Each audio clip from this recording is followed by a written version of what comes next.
السلام علیکم ورحمۃ اللہ وبرکاتہ۔ الحمد للہ وکفی وسلام علی عبادہ الذین اصطفی، اما بعد فاعوذ باللہ من الشیطان الرجیم، بسم اللہ الرحمن الرحیم۔ سبحان الذی اسری بعبدہ لیلا من المسجد الحرام الی المسجد الاقصی الذی بارکنا حولہ لنریہ من آیاتنا انہ هو السمیع البصیر۔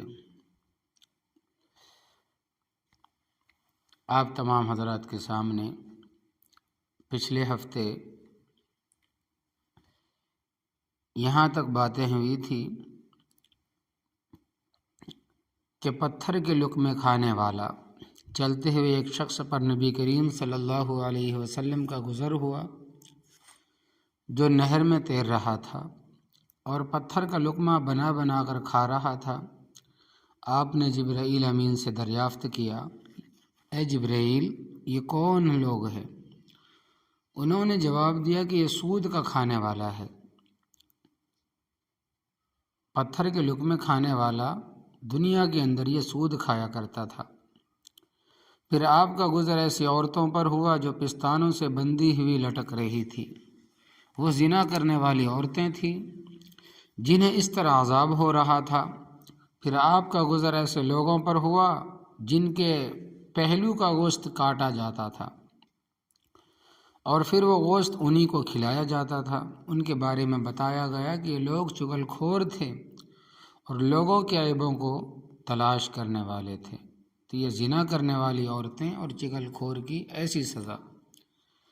اپنی اور دیگر امتوں کا مشاہدہ سفر معراج میں نبی کریم صلی اللہ علیہ وسلم کا گزر بعد ایسے انبیاء علیہ الصلاۃ والسلام پر ہوا جن کے ساتھ بہت سے لوگ تھے اور ان کا بڑا مجمع تھا، اور بعد ایسے نبیوں پر گزر ہوا جن کے ساتھ تھوڑے سے آدمی تھے اور بعض کے ساتھ کوئی نہ تھا، یہاں تک کہ آپ کا گزر ایسے پیغمبر علیہ الصلاۃ والسلام کے پاس سے ہوا جن کے ساتھ بہت زیادہ لوگ تھے اور بہت بڑا مجمع تھا۔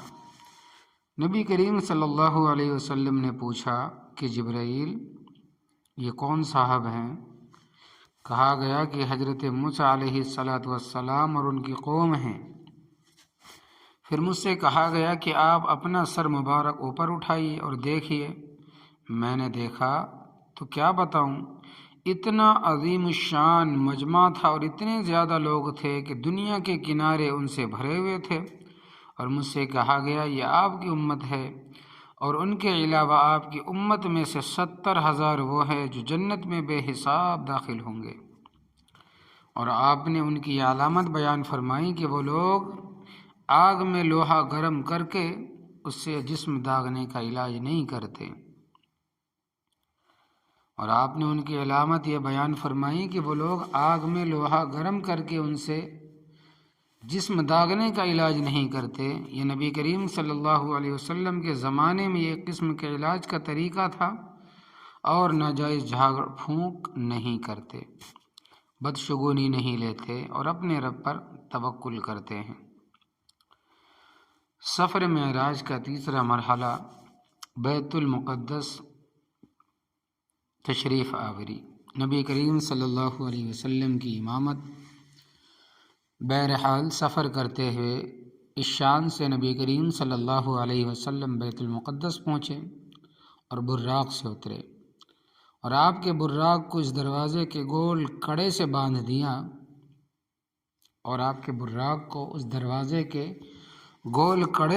دیا، جو آپ تک باب محمد کے نام سے مشہور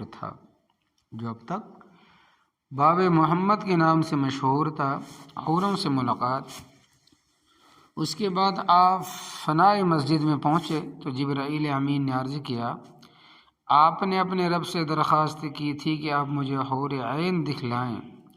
آپ نے فرمایا کہ ہاں جبرائیل امین نے کہا، آپ ان عورتوں کے پاس جائیے اور ان کو سلام کیجیے۔ آپ فرماتے ہیں کہ میں نے ان کو سلام کیا، انہوں نے میرے سلام کا جواب دیا۔ میں نے پوچھا تم کس کے لیے ہو؟ انہوں نے جواب دیا کہ ہم نیک ہے اور حسین و جمیل ہے، اور ایسے مردوں کی بیویاں ہیں جو پاک اور صاف ہیں۔ اور وہ کبھی میلے نہ ہوں گے اور وہ نہ کبھی مریں گے۔ اس کے بعد آپ صلی اللہ علیہ وسلم مسجد الاقصیٰ میں داخل ہوئے، جس کو ہر طرف سے اللہ تبارک و تعالیٰ کی برکتیں گھیرے ہوئی ہیں۔ آپ نے تحیۃ المسجد کی 2 رکعتیں نہایت خضوع سے ادا کی۔ یہاں آپ کے استقبال کے لیے حضرت آدم علیہ السلام سے لے کر حضرت عیسیٰ علیہ السلام تک سارے انبیاء کرام علیہ السلام اور فرشتے موجود اور منتظر تھے۔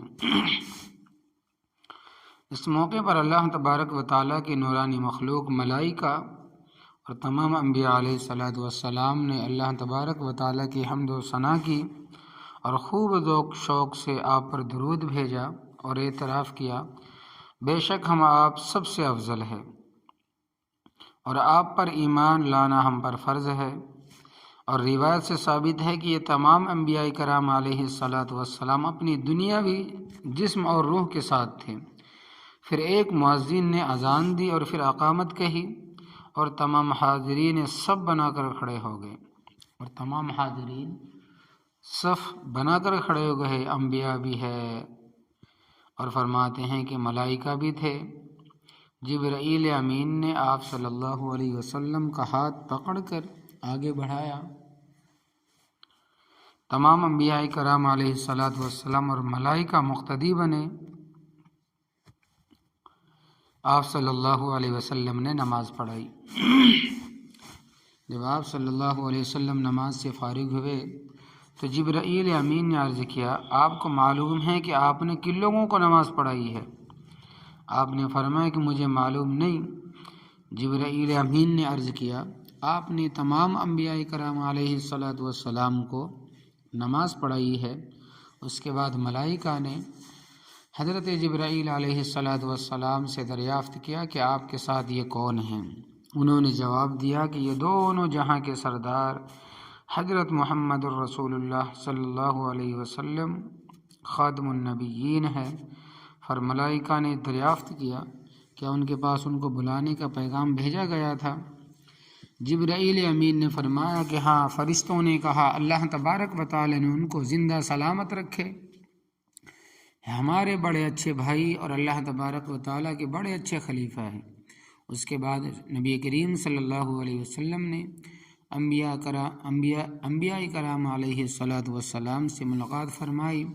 پھر ان سب نے اپنے اپنے انداز سے اللہ تبارک و تعالیٰ کی حمد و ثنا کی، جو یہ ہے۔ حضرت ابراہیم علیہ السلام کی حمد، حضرت ابراہیم علیہ السلام نے ان الفاظ میں اللہ تبارک و تعالیٰ کی حمد فرمائی کہ تمام تعریفیں اس ذات پاک کے لیے ہے جس نے مجھ کو اپنا خلیل یعنی جگری دوست بنایا، وہ مجھ کو ملک عظیم عطا فرمایا اور مجھے لوگوں کا امام اور پیشوا بنایا اور آگ کو میرے حق میں ٹھنڈا اور سلامتی والا بنایا۔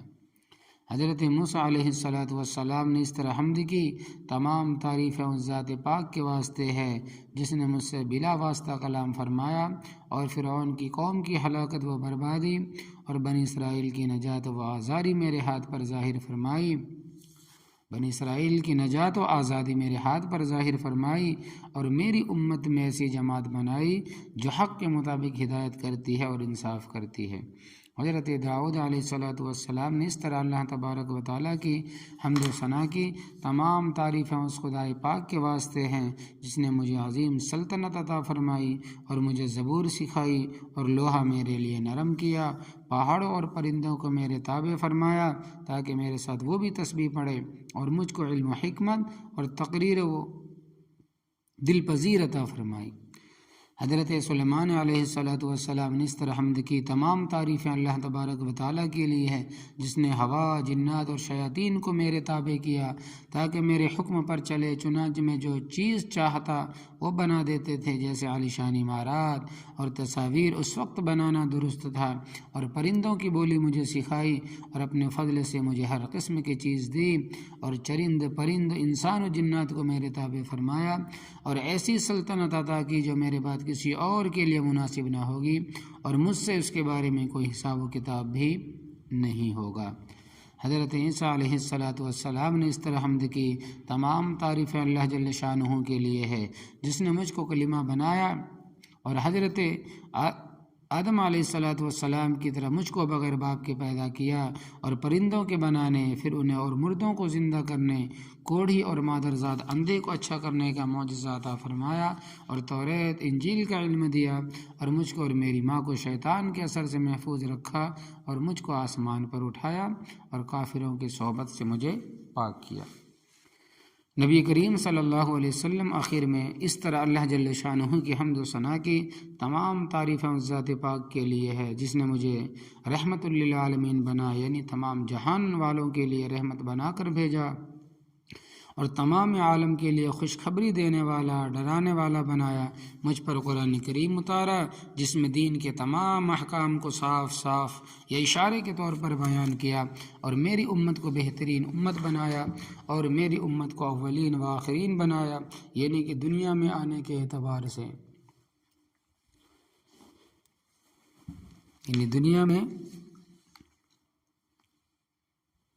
آنے کے اعتبار سے سب سے آخر میں، اور جنت میں جانے کے اعتبار سے یا درجے کے اعتبار سے سب سے اول بنایا، اور میرے سینے کو کھولا اور میرے ذکر کو بلند فرمایا، مجھ کو سب کا شروع کرنے والا اور سب کا ختم کرنے والا بنایا، یعنی میری نبوت کو ختم کرنے والا بنایا، جسمانی وجود میں سب سے آخری نبی بنایا، اور روحانی وجود میں سب سے پہلے بنایا۔ حضرت صلی اللہ علیہ وسلم جب اللہ تبارک و تعالیٰ کی حمد و ثنا اور خطبہ سے فارغ ہوئے تو حضرت ابراہیم علیہ الصلوۃ والسلام نے انبیاء کرام علیہ الصلوۃ والسلام سے فرمایا، دیکھو ان فضائل اور کمالات کی وجہ سے محمد صلی اللہ علیہ وسلم تم سب سے آگے بڑھ گئے اور تم سب سے فائق ہو گئے۔ جب آپ فارغ ہو کر مسجد اقصیٰ سے باہر تشریف لائے اور آپ کو پیاس لگی تو اس وقت آپ کی خدمت میں 4 پیالے پیش کیے گئے، دودھ، شہد، شراب اور پانی۔ آپ نے دودھ کا پیالہ لیا اور سیر ہو کر پیا، اور کچھ شہد بھی پیا۔ جبرائیل امین نے عرض کیا، یا رسول اللہ صلی اللہ علیہ وسلم مبارک ہو، آپ نے دین فطرت کو اختیار کیا ہے، آپ نے دین فطرت کو اختیار کیا ہے جو آپ کی امت کے لیے نیک فال اور ہدایت کا ذریعہ ہے۔ اور آپ شراب کا پیالہ پی لیتے اگر آپ شراب کا پیالہ پی لیتے تو آپ کی امت گمراہ ہو جاتی، اور اگر آپ پانی کا پیالہ لیتے تو آپ کی امت پانی میں غرق ہو جاتی۔ اور بعض روایت میں ہے کہ سدرۃ المنتہا کے بعد یہ پیالے پیش کیے گئے، جیسا کہ آگے آ رہا ہے۔ اس میں کوئی حرج کی بات نہیں، ممکن یہ ہے کہ یہ پیالے 2 مرتبہ پیش کیے گئے ہوں، ایک مرتبہ مسجد الاقصیٰ سے فارغ ہونے کے بعد اور دوسری مرتبہ سدرۃ المنتہا پہنچنے پر۔ اس کے بعد حضرت میکائیل علیہ الصلوۃ والسلام سواری کی بار پکڑے، اور حضرت جبرائیل امین علیہ الصلوۃ والسلام آپ کی رکاب تھامے ہوئے تھے، اور دیگر ملائکہ بھی آپ کے ہمراہ تھے۔ آپ نورانی براق پر سوار آسمانوں کی طرف روانہ ہوئے، اور بعض روایات سے معلوم ہوتا ہے کہ مسجد اقصیٰ سے باہر تشریف لانے کے بعد جنت الفردوس سے زبرجد اور زمرد کی بنی ہوئی نہایت خوبصورت ایک سیڑھی لائی گئی، زمرد کی بنی ہوئی اور زبرجد ایک بہت خوبصورت سیڑھی لائی گئی، اس کے ذریعے آپ آسمانوں کی طرف روانہ ہوئے، اور آپ کے دائیں اور بائیں اوپر تلے فرشتے ہی فرشتے جو نبی کریم صلی اللہ علیہ وسلم کو گھیرے ہوئے تھے۔ پہلا آسمان کا سفر اسی طرح نہایت اعجاز و اکرام کے ساتھ آپ پہلے آسمان کے دروازے پر باب الحفظہ پر پہنچے۔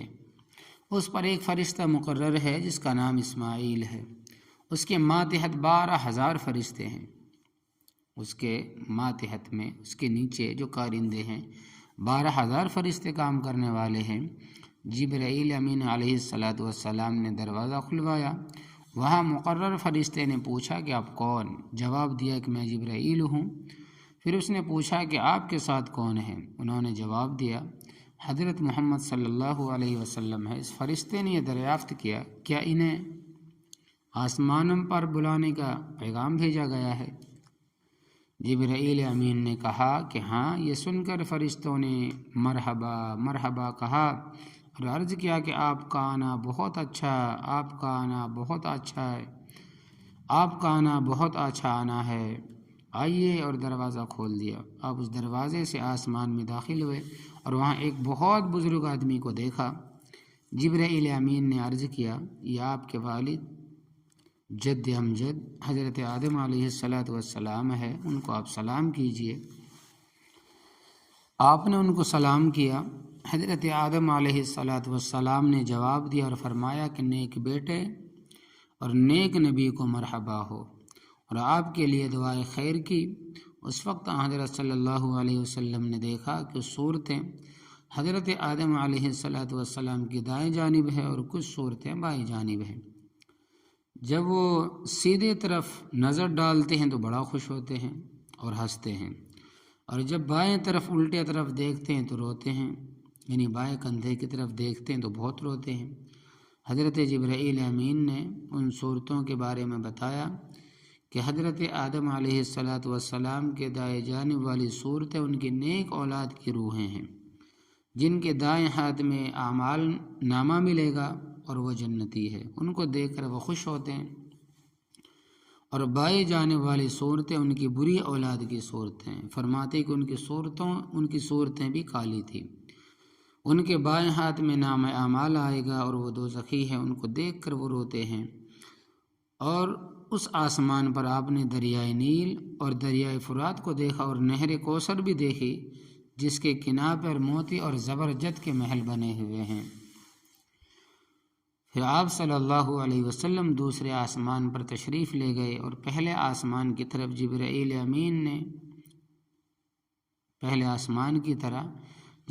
امین نے دروازہ کھلوایا، اور وہاں کا جو مقرر اور نگران فرشتہ ہے اس نے دریافت کیا، آپ کون؟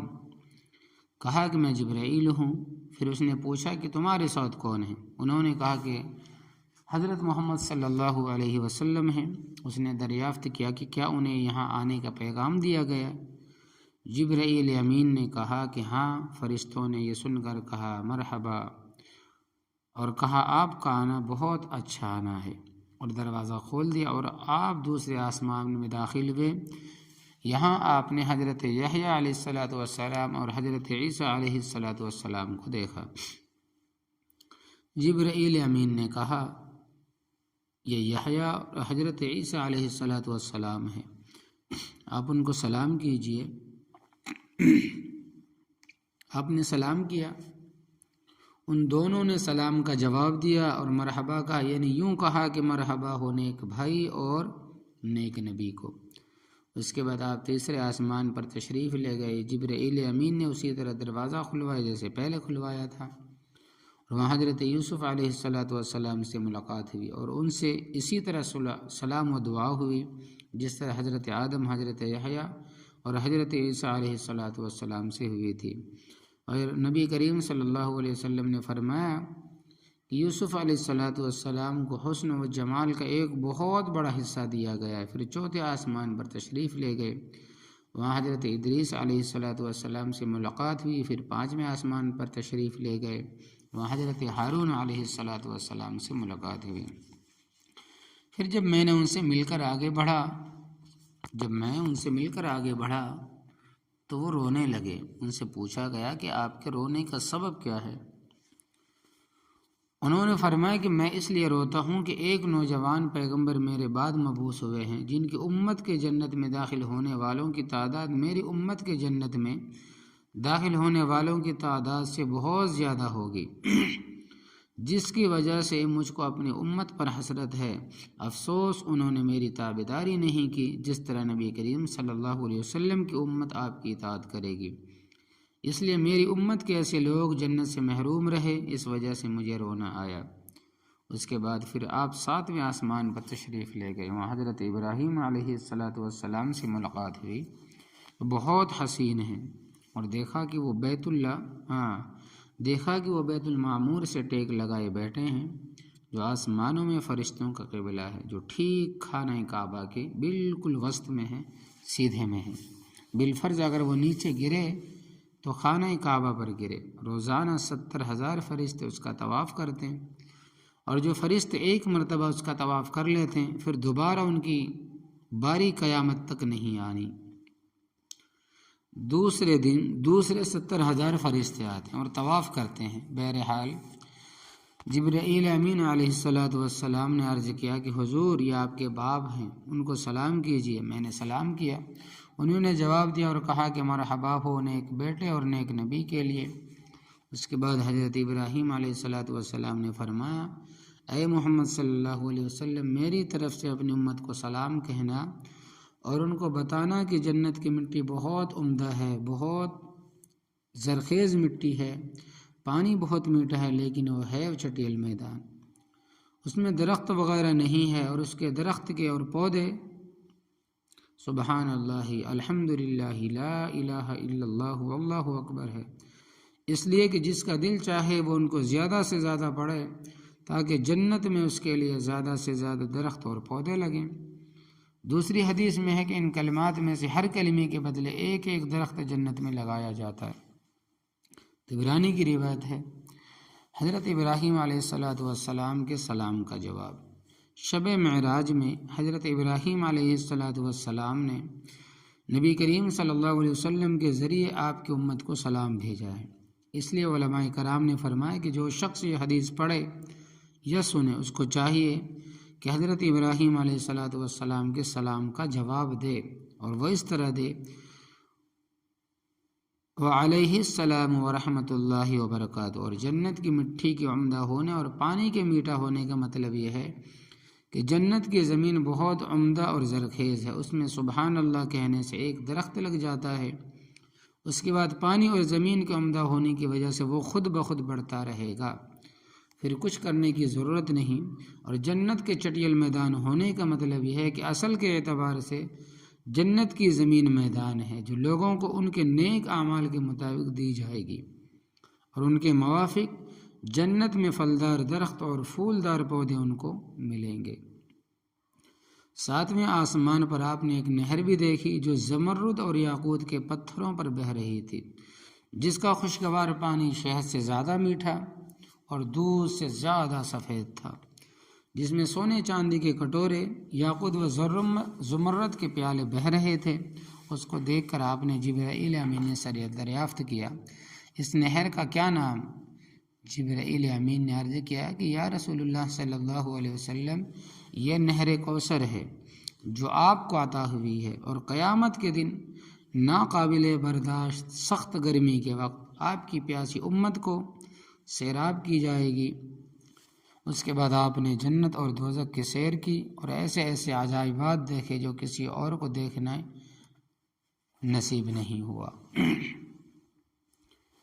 حضرت صلی اللہ علیہ وسلم نورانی براق پر سوار حضرت میکائیل علیہ السلام لگام پکڑے اور حضرت جبرائیل علیہ السلام رکاب تھامے آسمانوں کی سیر کرتے، اور ہر آسمان پر ان انبیاء کرام علیہ السلام سے ملاقات کرتے ہوئے جو وہاں موجود تھے سدرۃ المنتہا کی طرف تشریف لے گئے اور وہاں پہنچ گئے۔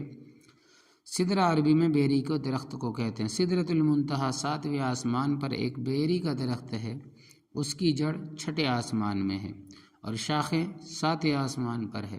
اس کے بیر اتنے بڑے ہیں کہ جیسے مقامی حجر کے مٹکے، اور اس کے پتے ایسے تھے جیسے ہاتھی کے کان۔ جبرائیل امین نے کہا یہ سدرۃ المنتہا ہے، زمین سے جو چیز اوپر جاتی ہے وہ سدرۃ المنتہا پر جا کر ٹھہر جاتی ہے، اور پھر جو اوپر جاتی ہے اور اوپر سے جو چیز آتی ہے وہ سدرۃ المنتہا پر ٹھہر جاتی ہے، پھر نیچے اترتی ہے، اور تمام فرشتوں کی آمد و رفت یہاں تک آخری ہے۔ اس درخت سے آگے کسی جاندار مخلوق کا جانا اور قدم بڑھانا اس کی طاقت سے باہر ہے، اس لیے اس درخت کا نام سدرۃ المنتہا ہے۔ اس کی حیثیت گویا ایک درمیانی چوکی کی ہے، اس سے نیچے والے فرشتے زمین کے احوال و واقعات وہاں تک پہنچاتے ہیں اور وہاں سے دوسرے فرشتے اوپر لے جاتے ہیں، اسی طرح اوپر کے فرشتے اس مقام پر احکام لا کر پہنچا دیتے ہیں اور نیچے والے فرشتے ان احکامات کو یہاں سے وصول کر کے زمین پر نافذ کرتے ہیں۔ تو یہ بیری کا درخت دونوں طرف کے فرشتوں کا منتہا ہے، اس لیے اس کو سدرۃ المنتہا کہتے ہیں۔ یہی وہ مبارک درخت ہے جسے چاروں طرف انوار و تجلیات نے گھیرا ہوا ہے۔ اس کے پتے پتے پر ایک ایک فرشتہ اللہ تبارک و تعالیٰ کی تسبیح کرنے میں مشغول ہے، جو شب معراج میں پروانوں کی شکل میں نبی کریم صلی اللہ علیہ وسلم کی زیارت کے لیے یہاں آئے تھے، کیونکہ وہ اصلی حالت میں یہاں جمع نہیں ہو سکتے تھے۔ یہیں سے 4 نہریں بہتی ہے، 2 نہریں جنت کے اندر جا رہی ہے، ان میں سے ایک نہر کوثر اور دوسری نہر رحمت۔ یہ دونوں جنت کے باغوں میں رواں دواں ہیں، اور 2 نہریں باہر آ رہی ہے، جن میں سے ایک کا نام دریائے نیل اور دوسرے کا نام دریائے فرات ہے۔ آپ نے ان سب کا مشاہدہ کیا، اور اسی مقام پر نبی کریم صلی اللہ علیہ وسلم نے حضرت جبرائیل امین علیہ السلام کو اصلی صورت میں بھی دیکھا۔ جنت چونکہ سدرۃ المنتہا کے پاس ہے، جیسا قرآن کریم میں ہے کہ عند سدرۃ المنتہا عندہا جنت المأوی، سورۃ النجم آیت نمبر 14 اور 15۔ سدرۃ المنتہا کے پاس جنت المأوی ہے۔ حضرت ابو سعید خدری رضی اللہ تعالیٰ عنہ کی روایت میں ہے کہ نبی کریم صلی اللہ علیہ وسلم بیت المعمور میں نماز ادا کرنے کے بعد سدرۃ المنتہا تشریف لے گئے، اور سدرۃ المنتہا کے بعد جنت کی طرف گئے، اور آپ کو جنت میں داخل کیا گیا۔ آپ نے اس کی سیر کی، اس میں موتیوں کے گنبد ہے، اس کی مٹی مشک ہے، اور جنت کی سیر کے بعد آپ کو جہنم دکھلائی گئی، اس میں اللہ تبارک و تعالیٰ کا غضب اور انتقام تھا۔ اگر اس میں پتھر اور لوہا بھی ڈال دیے جائے تو وہ اس کو بھی کھا لے۔ ایک روایت میں ہے کہ آپ صلی اللہ علیہ وسلم نے فرمایا کہ میں نے شب معراج میں جنت کے دروازے پر لکھا ہوا دیکھا، صدقے کا ثواب 10 گنا اور قرض کا ثواب 18 گنا ہے۔ ایک روایت میں آپ صلی اللہ علیہ وسلم نے فرمایا کہ میں نے شب معراج میں جنت کے دروازے پر لکھا ہوا دیکھا، صدقے کا ثواب 10 گنا اور قرض کا ثواب 18 گنا ہے۔ میں نے کہا اے جبرائیل علیہ السلام، یہ قرضہ صدقے سے کیسے افضل ہو گیا؟ انہوں نے عرض کیا وجہ یہ ہے کہ مانگنے والا بقدر ضرورت مال ہوتے ہوئے بھی مانگتا رہتا ہے، مانگنے والا بقدر ضرورت مال ہوتے ہوئے بھی مانگتا رہتا ہے، یعنی بلا ضرورت بھی سوال کرتا ہے، جبکہ قرض لینے والا مجبوری میں قرض لیتا ہے، اس لیے یہ صدقے سے بڑھ گیا۔ فائدہ معلوم ہوا، ضرورت مند کی ضرورت پوری کرنے میں زیادہ ثواب ہے۔ اس کے بعد پھر آپ ایسے بلند مقام پر پہنچے جہاں آپ قلم سے لکھنے کی آواز سنتے تھے۔ قلم سے لکھنے کے وقت جو آواز پیدا ہوتی ہے اسے صریف الاقلام کہتے ہیں۔ اس مقام پر قضا و قدر کے قلم لکھنے میں مشغول تھے، یعنی اللہ تبارک و تعالیٰ کے فرشتے روزانہ دنیا میں پیش آنے والے واقعات کے بارے میں اللہ تبارک و تعالیٰ کے احکام لوح محفوظ سے نقل کر رہے تھے، اس لیے قلم سے لکھنے کی آواز سنائی دے رہی تھی۔ اب سنیے دل تھام کے، دل کی کانوں سے، کہ اب جو سفر معراج کا 6واں مرحلہ ہے وہ بارگاہ خداوندی میں حاضری کا ہے۔ مذکورہ بالا مقام سے آپ اللہ تبارک و تعالی جل شانہ کی زیارت اور ملاقات کے لیے آگے چلے۔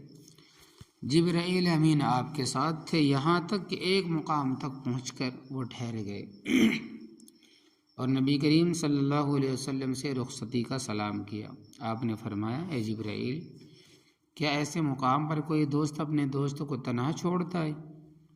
انہوں نے عرض کیا اگر میں اس مقام سے آگے بڑھوں تو نور سے جل جاؤں، اس سے آگے قدم رکھنا سوائے آپ کے کسی دوسرے کا کام نہیں۔ لہذا حضرت جبرائیل امین نے واپس ہونے کی اجازت چاہی، آپ کو سوائے اجازت کے چارہ ہی کیا تھا۔ لہذا جبرائیل امین کو رخصت کیا اور آپ اکیلے ہی اللہ جل شانہ کے دربار کی طرف روانہ ہوئے۔ آپ کی سواری کے لیے ایک رفرف یعنی سبز رنگ کی مسند لائی گئی، اس پر آپ سوار ہوئے اور 70,000 حجابات پردے طے کرائے گئے، ان میں ہر حجاب دوسرے سے مختلف تھا، اور آپ سے تمام انسانوں اور فرشتوں کی آوازیں بند ہو گئی۔ یہ وقت تھا کہ آپ تنہا کسی عالیشان بے کیف دربار اور کسی بے پایہ بڑی سرکار میں جانے والے تھے۔ بظاہر نہ کوئی رہبر، نہ کوئی مونس، نہ غمگسار، نہ رفیق، نہ کوئی ہمراہ، نہ کوئی دوست، نہ کوئی یار و مددگار۔ غیبی رہنمائی میں آپ نے قدم بڑھائے، قدم بڑھائے اللہ تبارک و تعالیٰ کی شان جبروتی، عظمت الہی اور اللہ تبارک و تعالیٰ کی جلال و کبریائی کی دہشت کے حیرت انگیز آثار قلب پر نمودار ہونے لگے، جو احکم الحاکمین کے حضور میں حاضر ہونے والے مقرب بندے کے پاک اور بے عیب دل پر ظاہر ہونے چاہیے۔ گو اللہ تبارک و تعالیٰ کی ملاقات کے شوق میں بے خودی کی کیفیت طاری تھی، لیکن خوف و اضطراب کی حالت بھی ظاہر تھی اور منہ مبارک پر خاموشی طاری تھی۔ یکایک آپ کے رفیق غار حضرت ابوبکر صدیق رضی اللہ تعالیٰ عنہ کی آواز کان میں آئی کہ کف یا محمد فإن ربک یصلی، اے محمد صلی اللہ علیہ وسلم ٹھہریے کیونکہ آپ کا رب نماز میں مشغول ہے۔ کف یا محمد فإن ربک یصلی، اے محمد صلی اللہ علیہ وسلم ٹھہریے کیونکہ آپ کا رب نماز میں مشغول ہے۔ یہ کلمات سن کر آپ کو حیرت ہوئی کہ یہاں ابوبکر صدیق رضی اللہ تعالیٰ عنہ کی آواز کہاں اور کیا؟ ابوبکر مجھ سے بھی آگے بڑھ گئے اور بے نیاز و پروردگار کی نماز کیسی؟ تاہم دل کی وحشت اور قلب کی دہشت اس آواز کے سننے ہی ختم ہو گئی۔ دل کی وحشت اور قلب کی دہشت اس آواز کے سنتے ہی ختم ہو گئی۔ ڈھارس بندی اور فرحت و اطمینان کے آثار پیدا ہوئے۔ یکایک دوسری آواز آئی کہ اذن یا خیر البریہ، اذن یا احمد، اذن یا محمد، اے ساری مخلوق میں سب سے بہتر قریب آ جائیے، اے احمد قریب آئیے، اے محمد میرے پاس آ جائیے۔ اس مرتبہ قرب کا جو درجہ سرور کائنات صلی اللہ علیہ وسلم کو اللہ تبارک و تعالیٰ کی بارگاہ میں حاصل ہوا، انسان کی طاقت اس کے بیان سے عاجز ہے۔ نہ انسان میں قوت کہ بیان کرے، نہ زبان کو یارہ ہے کہ اس کو اظہار کرے۔ اس وقت حضرت صلی اللہ علیہ وسلم نے اللہ جل شانہ کی زیارت کی اور اللہ جل شانہ سے بلا واسطے باتیں کی۔ حق تعالیٰ کا ارشاد ہے کہ فَأَوْحَىٰ إِلَىٰ عَبْدِهِ مَا أَوْحَىٰ، سورۃ النجم آیت نمبر 10۔ فرمایا کہ ترجمہ، پھر اللہ تبارک و تعالیٰ نے وحی بھیجی اپنے بندے کی جانب جو بھی وحی بھیجی۔ ہمارے آقا سیدنا محمد صلی اللہ علیہ وسلم فرماتے ہیں کہ میرے پروردگار جل شانہ نے میرے کندھوں کے درمیانی حصے پر ہاتھ رکھا۔ میرے پروردگار اللہ تبارک و تعالی جل شانہ نے میرے کندھوں کے درمیانی حصے پر ہاتھ رکھا، جس کی ٹھنڈک کا اثر دل پر ظاہر ہوا اور مجھ پر اولین و آخرین کا علم منکشف ہو گیا۔ روایت میں ہے کہ حضرت صلی اللہ علیہ وسلم نے اللہ تبارک و تعالیٰ سے عرض کیا کہ میرے لیے اس غیبی آواز کا کیا مطلب تھا اور ابوبکر کی آواز یہاں کہاں، اور آپ کی حمد و ثنا والی ذات کی نماز کیسی؟ جواب ملا، پیارے محمد، میں تو نماز سے بے نیاز ہوں، میری نماز سے مراد وہ خاص رحمت ہے جس کے تم اور تمہاری امت مرحومہ لائق ہے۔ اس وقت وہ میری خاص رحمت آپ پر نازل ہو رہی تھی اور تمہارا استقبال کر رہی تھی، اور ارشاد ہوا کہ اے محمد یہ آیت پڑھیے، وَالَّذِي يُصَلِّي عَلَيْكُمْ وَمَلَائِكَتُهُ لِيُخْرِجَكُم مِّنَ الظُّلُمَاتِ إِلَى النُّورِ وَكَانَ بِالْمُؤْمِنِينَ رَحِيمًا۔ سورۃ الاحزاب آیت نمبر 43۔ وہی ہے جو خود بھی تم پر رحمت بھیجتا ہے اور اس کے فرشتے بھی، تاکہ وہ تمہیں اندھیروں سے نکال کر روشنی میں لے آئے، اور وہ مومنوں پر بہت بڑا مہربان ہے۔ اور یہاں اس عالم میں تمہارے دنیا و آخرت کے دوست ابوبکر کی آواز کا سنائی دینا محض انسیت اور عارضی دہشت کو دور کرنے کے لیے تھا۔ چنانچہ ہم نے ایک فرشتے ابوبکر کی صورت میں پیدا کیا جس نے ان کے لہجے میں آپ کو پکارا تاکہ آپ کی وحشت دور ہو اور ایسی ہیبت لاحق نہ ہو جو بات کے سمجھنے میں رکاوٹ ہو۔ کیا تمہیں یاد نہیں کوہ طور پر حضرت موسیٰ علیہ السلام سے ہم کلام ہوتے وقت میں نے ہر وقت ان کے ہاتھ میں رہنے والا لاٹھی کا ذکر چھیڑا تھا اور پوچھا تھا کہ وَمَا تِلْكَ بِيَمِينِكَ يَا موسیٰ، کہ اے موسیٰ یہ تمہارے داہنے ہاتھ میں کیا ہے؟ اس سے بھی اصل مقصود صرف انہیں مانوس کرنا تھا اور اس رعب و دہشت کو دور کرنا تھا جو مجھ سے ہم کلام ہوتے وقت انسان کے دل میں طاری ہوتی ہے۔ بعض روایت میں ہے کہ اس موقع پر جبرائیل امین علیہ السلام نے حضرت صلی اللہ علیہ وسلم کی طرف اشارہ کیا کہ اپنے پروردگار کی بارگاہ میں سلام پیش کیجیے۔ چنانچہ آپ صلی اللہ علیہ وسلم نے عرض کیا التحیات للہ والصلوات والطیبات، تمام قولی عبادتیں، جسمانی عبادتیں اور مالی عبادتیں سب اللہ تبارک و تعالیٰ کے لیے۔ اللہ تبارک و تعالیٰ نے جواب دیا السلام علیک ایھا النبی ورحمۃ اللہ وبرکاتہ، اے نبی کریم صلی اللہ علیہ وسلم آپ پر سلام ہو اور اللہ تبارک و تعالیٰ کی رحمت اور اسر کی برکتیں ہوں۔ حضرت صلی اللہ علیہ وسلم نے دوبارہ عرض کیا السلام علینا وعلی عباد اللہ الصالحین، ہم پر سلام ہو اور اللہ تبارک و تعالیٰ کے تمام نیک بندوں پر، اس پر۔ حضرت جبرائیل علیہ السلام اور تمام فرشتوں نے کہا اشہد ان لا الہ الا اللہ اشہد ان محمد عبدہ و رسولہ، میں گواہی دیتا ہوں کہ اللہ تبارک و تعالیٰ کے سوا کوئی معبود برحق نہیں، اور گواہی دیتا ہوں کہ نبی کریم صلی اللہ علیہ وسلم اللہ تبارک و تعالیٰ کے بندے اور اس کے رسول ہیں۔ الغرض، رسول اللہ صلی اللہ علیہ وسلم کی اللہ تبارک و تعالیٰ کی زیارت اور بلا واسطہ کلام کی دولت سے مشرف ہوئے۔ اللہ تبارک و تعالیٰ نے آپ سے کلام فرمایا اور آپ کی امت پر 50 نمازیں فرض فرمائی اور آپ کو 3 تحفے عطا فرمائے۔ نمبر 1، 5 نمازیں آخر میں، پہلے 50 تھی، بعد میں 5 ہوئی، حضرت موسیٰ علیہ السلام کے بار بار بھجانے پر۔ نمبر 2، سورہ بقرہ کی آخری آیات کا مضمون، جس میں آپ کی امت پر اللہ تبارک و تعالیٰ کی کامل رحمت اور خاص لطف و عنایت اور سہولت و آسانی اور عفو و مغفرت دینے کا ذکر ہے، اور کافروں کے مقابلے میں فتح و نصرت فرمانا مذکور ہے، جس کو دعا کے انداز میں آپ کی امت کو تلقین کی گئی ہے، جس میں اس طرف اشارہ ہے کہ سورہ بقرہ کے اخیر میں جو دعائیں تلقین کی گئی ہے وہ ہم سے مانگو، ہم تمہاری یہ دعائیں اور درخواستیں قبول کریں گے۔ آیت ما ترجمہ یہ ہے آمن الرسول بما انزل الیہ من ربہ والمؤمنون کل آمن باللہ وملائکتہ وکتبہ ورسلہ لا نفرق بین احد من رسلہ وقالوا سمعنا واطعنا غفرانک ربنا والیک المصیر لا يكلف الله نفسا إلا وسعها لها ما كسبت وعليها ما اكتسبت ربنا لا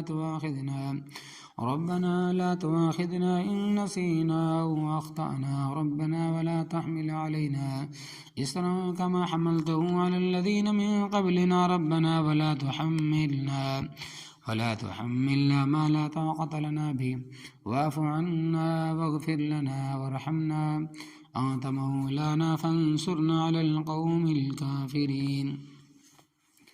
یہ رسول یعنی نبی کریم صلی اللہ علیہ وسلم اس چیز پر ایمان لائے ہیں جو ان کی طرف ان کے رب کی طرف سے نازل کی گئی، اور ان کے ساتھ تمام مسلمان بھی، یہ سب اللہ تبارک و تعالیٰ پر، اس کے فرشتوں پر، اس کی کتابوں اور اس کے رسولوں پر ایمان لائے ہیں، اور کہتے ہیں کہ ہم اس کے رسولوں کے درمیان کوئی تفریق نہیں کرتے، کوئی فرق نہیں کرتے کہ کسی پر ایمان لائیں کسی پر نہ لائیں، اور یہ کہتے ہیں کہ ہم نے اللہ تبارک و تعالیٰ اور رسول کے حکام کو توجہ سے سن لیا ہے اور ہم خوشی سے ان کی تعمیل کرتے ہیں۔ اے ہمارے پروردگار، ہم آپ کی مغفرت کے طلبگار ہیں اور آپ ہی کی طرف ہمیں لوٹ کر جانا ہے۔ اللہ تبارک و تعالیٰ کسی بھی شخص کو اس کی وسعت سے زیادہ ذمہ داری نہیں سونپتا، اس کو فائدہ بھی اسی کام سے ہوگا جو وہ اپنے ارادے سے کرے، اور نقصان بھی اسی کام سے ہوگا جو اپنے ارادے سے کرے۔ مسلمانوں، اللہ تبارک و تعالیٰ سے یہ دعا کیا کرو کہ اے پروردگار، اگر ہم سے کوئی بھول چوک ہو جائے تو ہماری گرفت نہ فرمائیے گا، اور اے ہمارے رب، ہمارے پروردگار، ہم پر اس طرح کا بوجھ نہ ڈالیے جیسا آپ نے ہم سے پہلے لوگوں پر ڈالا تھا، اور اے ہمارے پروردگار، ہم پر ایسا بوجھ نہ ڈالیے جسے اٹھانے کی ہم میں سقت نہ ہو، طاقت نہ ہو، اور ہماری خطاؤں سے درگزر فرمائیے، ہمیں بخش دیجیے، ہم پر رحم فرمائیے۔ آپ ہی ہمارے حامی و ناصر ہے، اس لیے کافر لوگوں کے مقابلے ہمیں نصرت عطا فرمائیے۔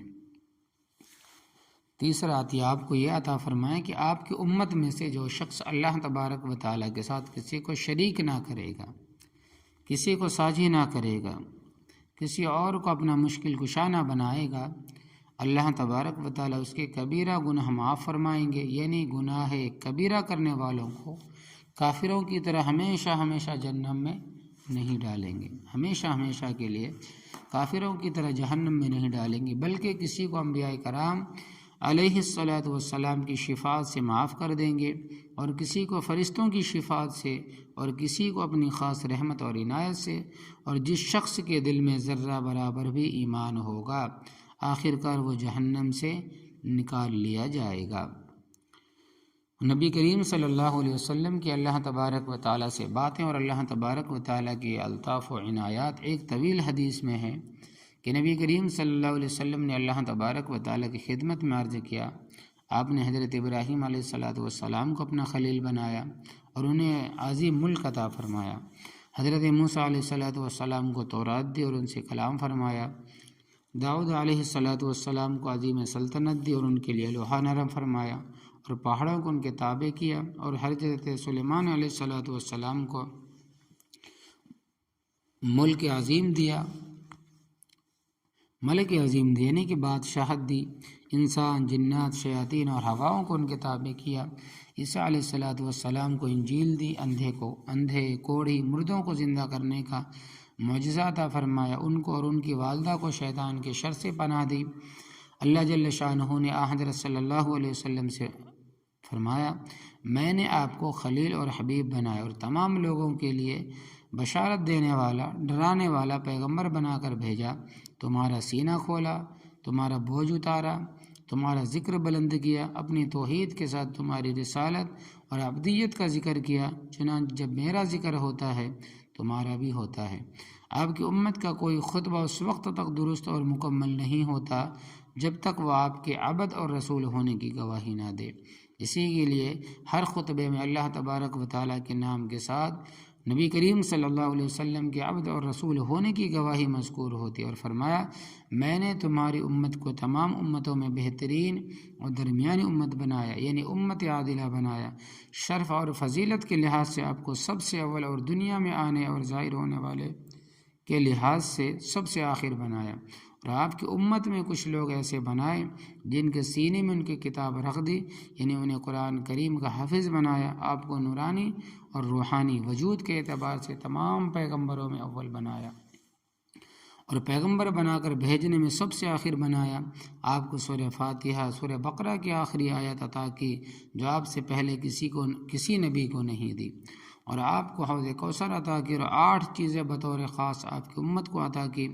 نمبر 1، اسلام اور مسلمان ہونے کا لقب، اسلام اور مسلمان ہونے کا لقب۔ نمبر 2، ہجرت، اور نمبر 3، جہاد، نمبر 4، نماز، اور نمبر 5، صدقہ، نمبر 6، رمضان کے روزے، نمبر 7، امر بالمعروف اور نہی عن المنکر، نمبر 8، فاتح اور خاتم بنایا، یعنی اول الانبیاء اور آخر الانبیاء بنایا۔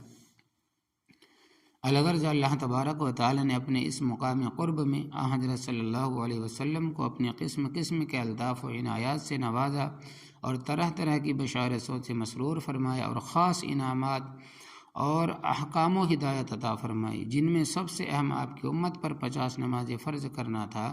آپ 50 نمازوں کا شاہی عطیہ لے کر جنت و دوزخ، لوح و قلم، عرش و کرسی اور تمام عجائبات عالم کی سیر کر کے 1000 مسرتوں خوشیوں کے ساتھ عالم دنیا کی طرف واپس ہوئے۔ واپسی میں حضرت ابراہیم خلیل اللہ ملے، انہوں نے احکام و ہدایات اور فریضہ نماز کے بارے میں کچھ نہیں فرمایا۔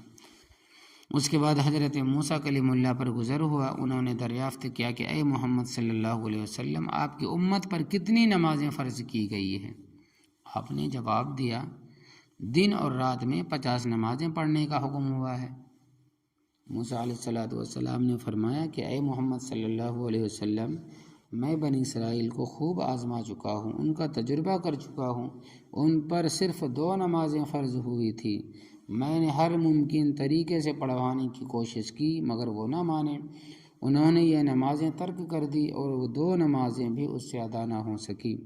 آپ کی امت ہر لحاظ سے کمزور اور ضعیف امت ہے، ان کے جسم کمزور، دل کمزور، بدن کمزور، حتیٰ کہ آنکھیں اور کان بھی کمزور ہیں۔ وہ روزانہ 50 نمازیں ادا کر سکے گی؟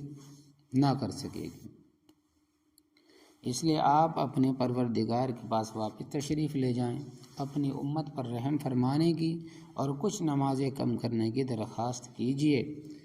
آپ نے ان کی بات سن کر مشورہ طلب نگاہوں سے حضرت جبرائیل امین علیہ السلام کی طرف دیکھا۔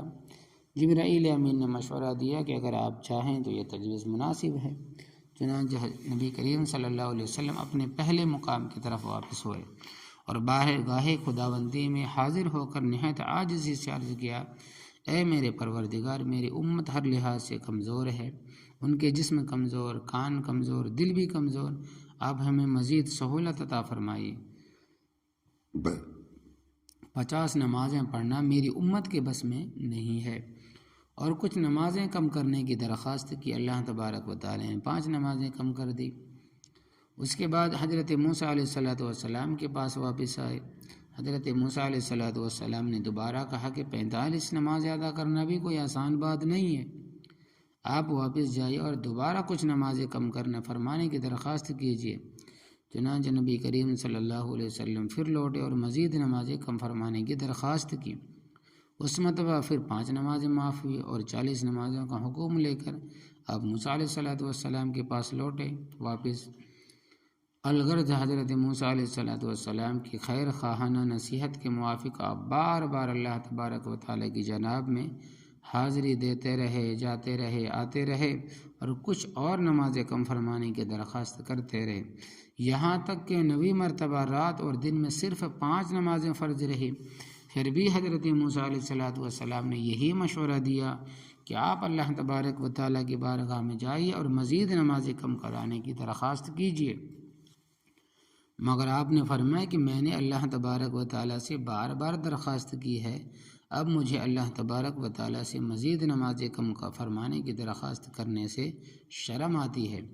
اس پر حضرت موسیٰ علیہ السلام نے عرض کیا کہ پھر ٹھیک ہے، آپ اللہ تبارک و تعالیٰ کا نام لے کر نیچے زمین پر اتر جائیں، اور آپ کے دل میں بھی یہ بات آئی کہ اللہ تبارک و تعالیٰ کی طرف سے 5 نمازیں فرض ہونے کی بات پکی ہے۔ حضرت موسیٰ علیہ السلام کو یہ جواب دے کر نبی کریم صلی اللہ علیہ وسلم آگے روانہ ہو گئے، اور من جانب اللہ ایک آواز آئی کہ اے محمد صلی اللہ علیہ وسلم، آپ نے عرض کیا لبیک وسعدیک، میں حاضر ہوں میری سعادت۔ اللہ پاک نے فرمایا میری بات اور میرا حکم نہیں بدلتا، آپ پر نمازیں اسی طرح فرض ہوئی ہے جیسے میں نے لوح محفوظ میں فرض کی تھی، یعنی آپ اور آپ کی امت کو 5 نمازیں ادا کرنے پر 50 نمازوں کا ثواب ملے گا، کیونکہ تمہاری امت کی ایک نہیں پھر ہمارے سرکار سے ہمیں ہمیشہ 10 نیکیوں کا ثواب ملتا ہے۔ لہٰذا میری بات میں کوئی تبدیلی نہیں ہوئی، یعنی 5 نمازیں بھی ثواب کے لحاظ سے 50 کے برابر ہے، ثواب میں کمی نہیں ہوئی۔ یہ لوح محفوظ میں 50 ہے اور آپ پر 5 ہیں، لہٰذا آپ اور آپ کی امت اس کی پابند کریں۔ تو اس طرح نبی کریم صلی اللہ علیہ وسلم نہایت خوش و خرم آسمانوں سے واپس لوٹے، پہلے بیت المقدس میں اترے۔ واپسی پر بیت المقدس میں انبیاء کرام کا اجتماع۔ آپ بیت المقدس میں داخل ہوئے، دیکھا کہ یہاں انبیاء علیہ السلام جمع ہے۔ حضرت موسیٰ، حضرت ابراہیم علیہ السلام نماز میں مصروف ہے۔ آپ صلی اللہ علیہ وسلم نے ان میں سے چند پیغمبروں کی شکل و صورت بھی بیان فرمائی۔ حضرت موسیٰ علیہ السلام کے بارے میں فرمایا ان کا قد لمبا اور گندمی رنگ تھا اور الجھے ہوئے گھنگریالی بال تھے، یعنی گھنگرو والے بال تھے، اور قبیلہ شونا کے آدمی معلوم ہوتے تھے۔ حضرت عیسیٰ علیہ السلام کا قد درمیانہ رنگ سرخ اور سفید تھے، سر کے بال سیدھے اور لمبے تھے، اور ایسا معلوم ہوتا تھا کہ ابھی ایسا معلوم ہوتا کہ حمام سے ابھی نہا کر نکلے ہیں، اور حضرت عروہ بن ابن مسعود ثقفی رضی اللہ تعالیٰ عنہ سے ان کی صورت ملتی تھی۔ حضرت عروہ ابن مسعود ثقفی رضی اللہ تعالیٰ عنہ سے حضرت عیسیٰ علیہ السلام کی صورت ملتی تھی۔ حضرت ابراہیم علیہ السلام کی صورت تمہارے پیغمبر یعنی خود حضرت صلی اللہ علیہ وسلم کی سی تھی۔ بہرحال اسی دوران نماز کا وقت آ گیا، آپ نے ان سب کو نماز فجر پڑھائی اور منصب امامت سے سرفراز ہوئے۔ اسی طرح آسمانوں پر جاتے وقت بھی اور آتے وقت بھی تمام انبیاء کرام علیہ السلام کی امامت فرمانے کا آپ کو شرف حاصل ہوا۔ جو آپ کے لیے بہت بڑا اعزاز ہے، اور جس طرح آسمانوں پر جاتے ہوئے حضرات انبیاء کرام علیہ الصلاۃ والسلام نے آپ کو استقبال فرمایا تھا، واپسی پر یہاں سے انہوں نے آپ کو رخصت کیا۔ واللہ سبحانہ تعالی عالم۔ حضرت صلی اللہ علیہ وسلم وہاں سے براق پر سوار ہو کر صبح سے پہلے مکہ مکرمہ پہنچے اور خوابگاہ میں تشریف لائے، سونے کی جگہ میں تشریف لائے تو بستر مبارک کو گرم اور دروازے کی زنجیر کو ہلتا ہوا پایا، کیونکہ ہزاروں سال کی مسافت کا ایک آن میں طے ہو جانا، جس کا نام معراج اور اسراء ہے، قدرت کا کرشمہ تھا جس کو وقت یا زمانے کی ضرورت نہیں تھی۔ ایک صحیح روایت میں ہے کہ آپ صلی اللہ علیہ وسلم نے ارشاد فرمایا، جب شب معراج گزر گئے اور اگلی صبح میں مکہ مکرمہ میں تھا تو اپنے اس معاملے کی وجہ سے کافی بے چین تھا، اور مجھے معلوم تھا کہ لوگ مجھے جھٹلائیں گے۔ چنانچہ آپ صلی اللہ علیہ وسلم الگ تھلگ ایک جگہ غمزدہ تشریف فرما ہوئے۔ حضرت ابن عباس رضی اللہ تعالیٰ عنہ فرماتے ہیں کہ اس دوران اللہ کا دشمن ابو جہل آپ کے قریب سے گزرا، اور آپ صلی اللہ علیہ وسلم کو غمزدہ بیٹھا ہوا دیکھ کر وہ آپ کے قریب آ کر بیٹھ کر مذاق کے طور پر آپ سے پوچھا کیا کچھ ہوا ہے۔ آپ صلی اللہ علیہ وسلم نے ارشاد فرمایا کہ گزشتہ رات مجھے کہیں لے جایا گیا۔ اس نے پوچھا کہاں؟ آپ صلی اللہ علیہ وسلم نے ارشاد فرمایا کہ بیت المقدس۔ اس نے کہا کہ آپ ہمارے درمیان آ بھی گئے؟ آپ صلی اللہ علیہ وسلم نے ارشاد فرمایا کہ ہاں۔ راوی فرماتے ہیں کہ ابو جہل نے ابھی آپ کو جھٹلانا مناسب نہیں سمجھا، کہیں ایسا نہ ہو کہ جب وہ پوری قوم کو آپ کی طرف بلائے تو آپ اس بات کا انکار کر دیں، اس لیے اس نے کہا کہ اگر میں آپ کی قوم کو بلاؤں تو کیا آپ انہیں یہ واقعہ بتلائیں گے جو مجھے ابھی سنایا ہے؟ آپ صلی اللہ علیہ وسلم نے ارشاد فرمایا کہ ہاں۔ پھر ابو جہل نے آواز دی، اے قبیلہ بنو کعب، ادھر آؤ ادھر آؤ۔ چنانچہ یہ لوگ جو الگ الگ مجلسوں میں بیٹھے ہوئے تھے ابو جہل کی آواز سن کر اور ادھر ادھر سمٹ کر آپ صلی اللہ علیہ وسلم اور ابو جہل کے قریب آ کر بیٹھ گئے۔ ابو جہل نے کہا جو واقعہ آپ نے مجھے بیان کیا ہے ذرا وہ اپنی قوم سے بھی تو بیان کر دیں۔ آپ صلی اللہ علیہ وسلم نے فرمایا کہ گزشتہ شب مجھے لے جایا گیا۔ انہوں نے پوچھا کہاں؟ آپ صلی اللہ علیہ وسلم نے فرمایا کہ بیت المقدس۔ انہوں نے کہا کہ پھر صبح تک آپ ہمارے درمیان تشریف بھی لے آئے؟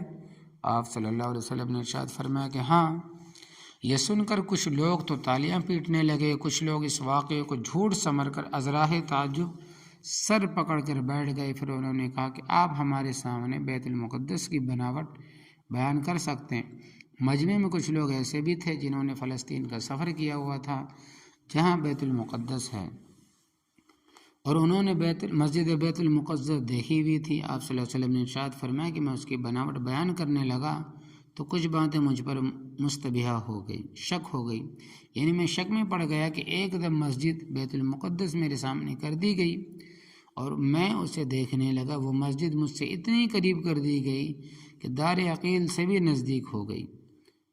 پھر میں دیکھ کر مسجد کی تفصیل بتانے لگا، جبکہ وہ تفصیل مجھے پہلے یاد نہیں تھی۔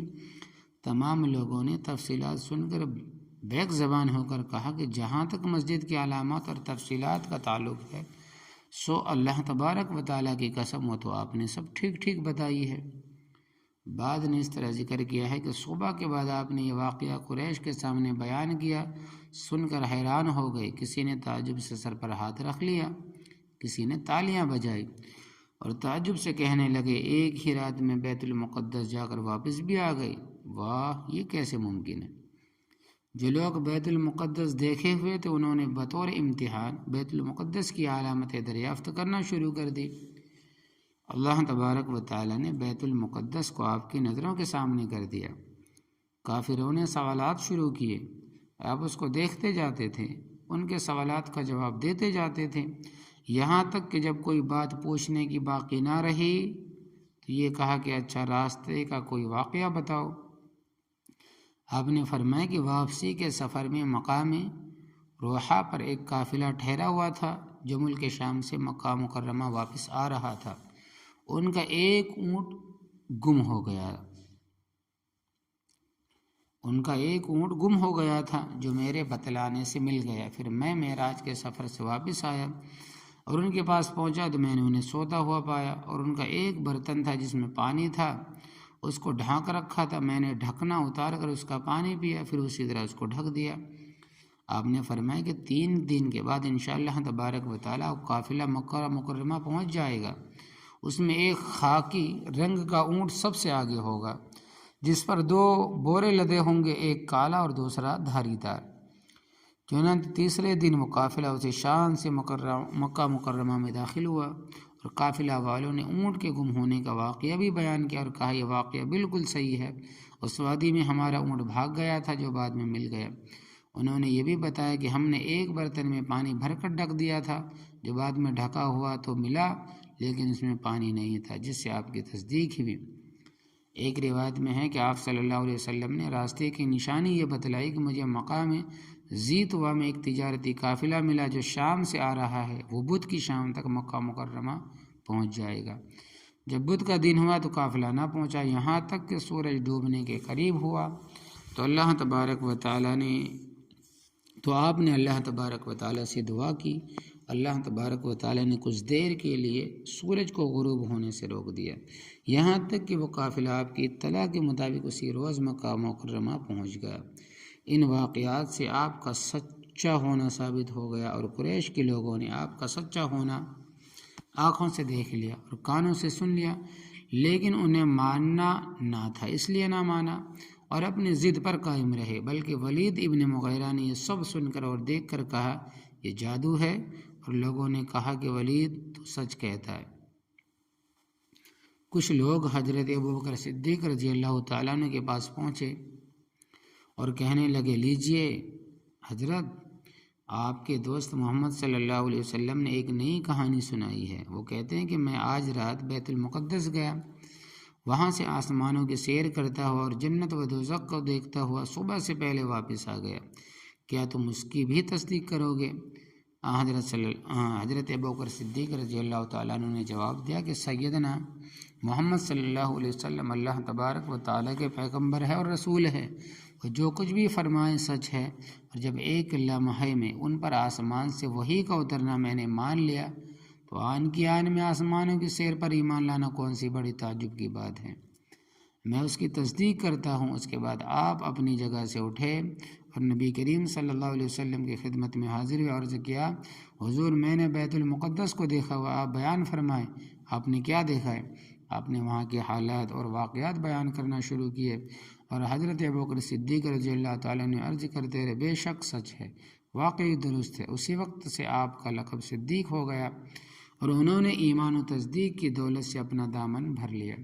یہ معراج کا سچا واقعہ ہے جس میں عجیب و غریب حکمتیں ہیں، اور ہمارے لیے بہت سے ہدایت اور سبق ہے، ذیل میں انہیں لکھا جاتا ہے، بتایا جاتا ہے تاکہ ان پر عمل کرے اور حکمتوں سے اپنا ایمان تازہ کرے۔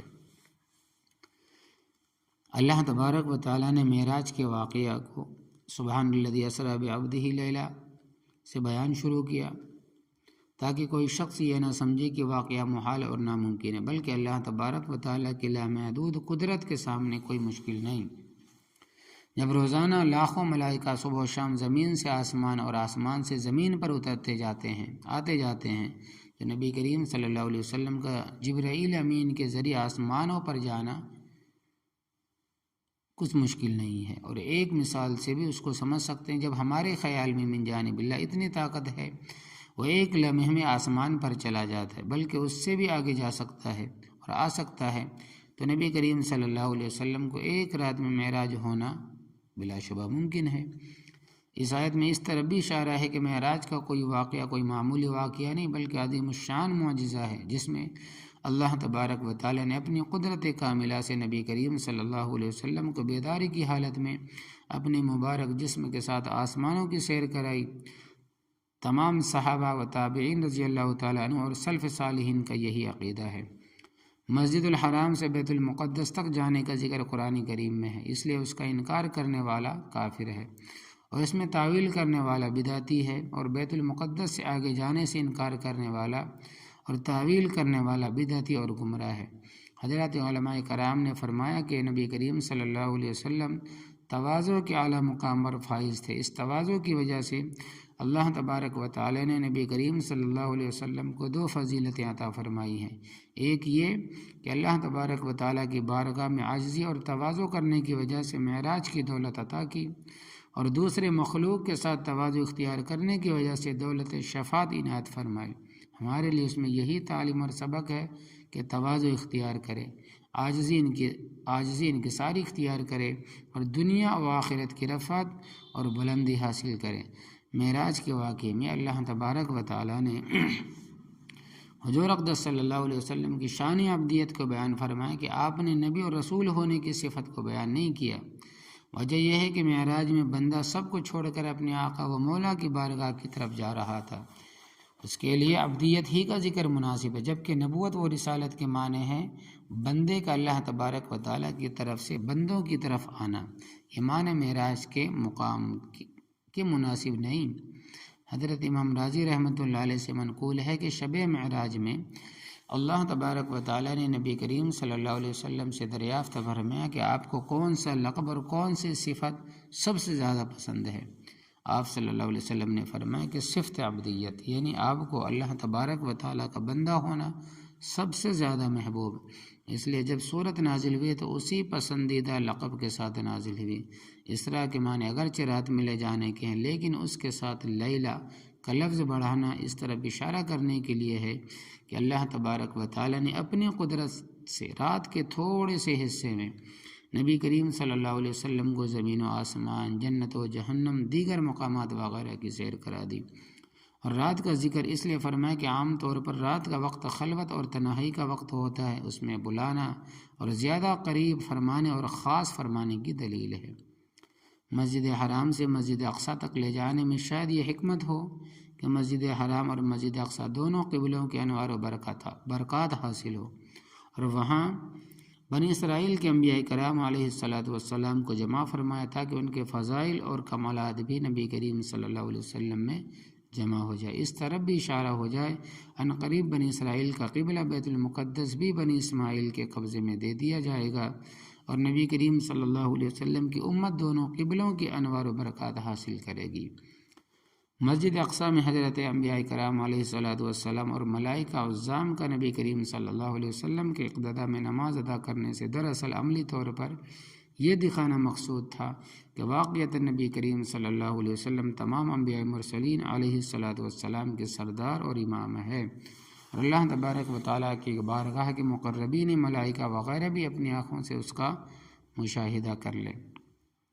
حضور اقدس صلی اللہ علیہ وسلم نے مسجد اقصیٰ میں جو نماز پڑھائی وہ نفل تھی، یعنی بعض حضرات کہتے ہیں کہ وہ نماز فرض تھی جو معراج سے پہلے آپ پر فرض تھی۔ صحیح یہی ہے کہ وہ نماز نفل تھی، کیونکہ روایت سے ثابت ہے کہ نبی کریم صلی اللہ علیہ وسلم معراج کا سفر نماز عشاء اور نماز فجر کے درمیان میں تھا۔ مکہ مکرمہ میں آپ عشاء کی نماز کے بعد بستر پر لیٹ چکے تھے۔ اس کے بعد حضرت جبرائیل امین براق لے کر آئے اور نماز فجر سے پہلے آسمانوں سے واپس مکہ مکرمہ تشریف لے آئے، اور فجر کی نماز آپ نے مکہ مکرمہ میں ادا فرمائی۔ جبرائیل امین کا گھر کی چھت کھول کر آپ کی خدمت میں آنا آپ کا سینہ مبارک کھولنے کی طرف اشارہ کرنے کے لیے تھا۔ اسی طرح آپ کا مبارک سینہ کھولا جائے گا اور پھر اسی کو سی دیا جائے گا۔ حضرت جبرائیل امین اور حضرت میکائیل علیہ السلام نے حتیم میں آ کر آپ کو جگایا اور آپ کو زمزم کے کنویں پر لے گئے، اور وہاں لٹا کر آپ کا سینہ مبارک چاک کیا اور قلب مبارک کو نکال کر دل مبارک کو نکال کر زمزم کے پانی سے دھویا، اور ایمان و حکمت اور تجلیات الہی سے بھرا ہوا سونے کا ایک تست بڑی پلیٹ لایا گیا۔ وہ ایمان و حکمت آپ کے دل میں بھر دیا اور سینہ دوبارہ سی کر برابر کر دیا اور ٹھیک کر دیا۔ چنانچہ حضرات صحابہ کرام رضی اللہ تعالیٰ عنہ اجمعین آپ کے سینہ مبارک کی سیرہ اپنی آنکھوں سے دیکھتے تھے۔ اس میں حکمت یہ تھی آپ کا دل مبارک عالم ملکوت کی سیر اور تجلیات الہیہ اور آیات ربانیہ کی مشاہدے کے وقت اور خدائے ذوالجلال کی زیارت، عرض و مناجات، کلام کرنا برداشت فرما سکے، اور دونوں شانوں کے درمیان مہر اس لیے لگائی تاکہ دل میں جو ایمان و حکمت بھرا گیا ہے وہ نکلنے نہ پائے، محفوظ ہو جائے۔ بہرحال جب آپ کا قلب مبارک خوب پاک و صاف ہو گیا اور انوار و تجلیات سے روشن ہو گیا تو آپ کو معراج کے سفر پر لے جایا گیا۔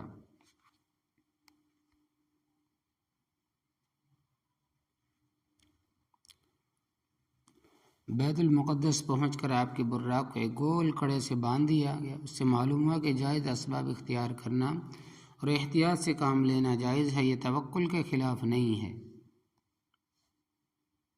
توکل کے خلاف نہیں ہے، بلکہ دل میں بھروسہ اللہ تبارک و تعالیٰ پر ہو، جبکہ دل میں بھروسہ اللہ تبارک و تعالیٰ پر ہو، اسباب پر نہ ہو۔ جب آپ پہلے آسمان پر پہنچے اور جبرائیل امین نے دروازہ کھلوایا تو اوپر سے پوچھا گیا کون؟ تو جبرائیل امین نے اپنا نام بتایا، یوں نہیں کہا کہ میں ہوں۔ اس میں یہ تعلیم ہے، اس طرح جب کوئی دریافت کرے تو جواب میں یہی ادب ہے کہ اپنا نام لے، کیونکہ جواب میں ہوں کہنے سے اکثر پہچان نہیں آتی۔ ایک حدیث میں بھی ایسے جواب دینے پر ممانعت آئی ہے۔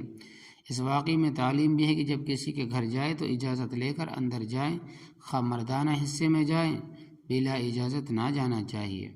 معراج میں جب آن حضرت صلی اللہ علیہ وسلم آسمان پر پہنچے تو وہاں خاص انبیاء کرام علیہ السلام سے آپ کی ملاقات کرائی گئی۔ اس میں ان خاص حالات کی طرف اشارہ تھا جو نبی کریم صلی اللہ علیہ وسلم کو بعد میں وقتاً فوقتاً پیش آئے۔ جیسے پہلے آسمان میں آپ نے حضرت آدم علیہ السلام سے ملاقات فرمائی، کیونکہ حضرت آدم علیہ السلام سب سے پہلے نبی ہے اور اولاد آدم کے سب سے پہلے باپ ہیں۔ اس ملاقات میں اس طرف اشارت کہ حضرت آدم علیہ السلام نے ایک دشمن شیطان کی وجہ سے آسمان اور جنت سے زمین کی طرف ہجرت کی، اسی طرح آپ بھی مکہ مکرمہ سے مدینہ منورہ کی جانب ہجرت فرمائیں گے اور حضرت آدم علیہ السلام کی طرح اپنے محبوب وطن سے جدائی طبعاً آپ کے لیے شاق ہوگی۔ حضرت آدم علیہ السلام کے بارے میں نبی کریم صلی اللہ علیہ وسلم نے دیکھا کہ وہ اپنی داہنی جانب دیکھ کر ہنستے تھے اور بائیں طرف دیکھ کر روتے تھے۔ اس سے والد کی اولاد پر شفقت ثابت ہوتی ہے کہ اولاد کی خوشحالی پر مسرور ہو اور ان کی بدحالی پر مغموم ہونا چاہیے۔ معراج کے واقعے میں حضرت موسیٰ علیہ السلام کو دیکھ کر روئے کہ میری امت کی تعداد سے زیادہ ان کی امت جنت میں جائے گی۔ یہ رونا اپنی امت پر حسرت اور غم کی وجہ سے تھا، اور نبی کریم صلی اللہ علیہ وسلم کی امت کی تعداد کثرت پر رشک کے طور پر تھا۔ معلوم ہوا کہ نیک اور اچھے کام میں رشک کرنا اچھی بات ہے۔ دوسرے آسمان پر حضرت عیسیٰ علیہ السلام حضرت یحییٰ علیہ السلام سے ملاقات ہوئی۔ وجہ یہ ہے کہ حدیث میں ہے کہ ان اول الناس بعیسی ابن مریم انہ لیس بینی وبینہ نبی، میں تمام انبیاء علیہ السلام میں عیسیٰ ابن مریم کے سب سے زیادہ قریب ہوں، میرے اور ان کے درمیان کوئی اور نبی نہیں ہے۔ اس میں اس طرف بھی اشارہ تھا کہ حضور کی امت کے اخیر زمانے میں حضرت عیسیٰ علیہ السلام دجال کا خاتمہ کرنے کے لیے آسمان سے زمین پر تشریف لائیں گے اور نبی کریم صلی اللہ علیہ وسلم کی امت میں ایک مجدد ہونے کی حیثیت سے آپ کی شریعت کو نافذ اور جاری فرمائیں گے، اور قیامت کے دن حضرت عیسیٰ علیہ السلام تمام اولین و آخرین کو لے کر نبی کریم صلی اللہ علیہ وسلم کی خدمت میں حاضر ہوں گے اور آپ سے شفاعت کبریٰ کی درخواست کریں گے۔ ان وجوہات کی بنا پر حضرت عیسیٰ علیہ السلام سے ملاقات کرائی گئی اور حضرت یحییٰ علیہ السلام کا ان کے ساتھ ہونا محض رشتہ داری کی وجہ سے تھا، کیونکہ یہ دونوں خالہ زاد بھائی ہیں۔ تیسرے آسمان پر حضور اقدس صلی اللہ علیہ وسلم نے حضرت یوسف علیہ السلام سے ملاقات فرمائی۔ اس میں اس طرح اشارہ تھا کہ حضرت یوسف علیہ السلام کی طرح آپ بھی اپنے بھائیوں سے تکلیف اٹھائیں گے اور پھر آپ غالب آئیں گے اور ان سے درگزر فرمائیں گے۔ چنانچہ جس دن مکہ مکرمہ فتح ہوئے آپ نے قریش کو انہی الفاظ سے خطاب کیا جن الفاظ سے حضرت یوسف علیہ السلام نے اپنے بھائیوں کو خطاب کیا تھا۔ چنانچہ فرمایا لا تثریب علیکم اليوم یغفر اللہ لکم وہو ارحم الراحمین اذهبوا فانتم الطلقاء